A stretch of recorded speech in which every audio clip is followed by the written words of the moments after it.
Chinese company రిలయన్స్‌కి ఒక shock ఇచ్చింది.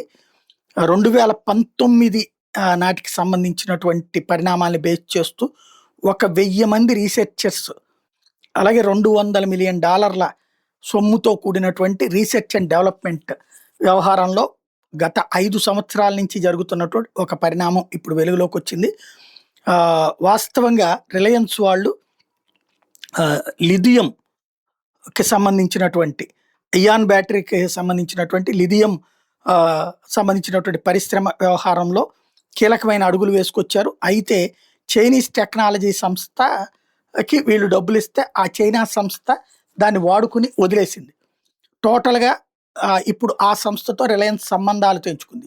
ఇక్కడ చేస్తున్న తప్పేంటి అంటే రిలయన్స్ వాళ్ళే ప్రత్యక్షంగా చేసుకోకుండా ఈ ఔట్ సోర్సింగ్‌లు ఇచ్చుకోవడం అలవాటయింది. Out sourcing ఇచ్చుకొచ్చారు. చివరికి ఈ ఔట్ సోర్సింగ్ వాళ్ళు చివరికి చేతులెత్తేశారు. తద్వారా అంటే కరెక్ట్‌గా లిథియం అయాను ఇట్లాంటిది ఏదైతే చే రిలయన్స్ డబ్బులతో ఎక్కడున్నాయో కొనుక్కుని అది చైనాకి అప్పచెప్తారనమాట ఆళ్ళు. అలాంటి దాంట్లో నష్టపోయింది.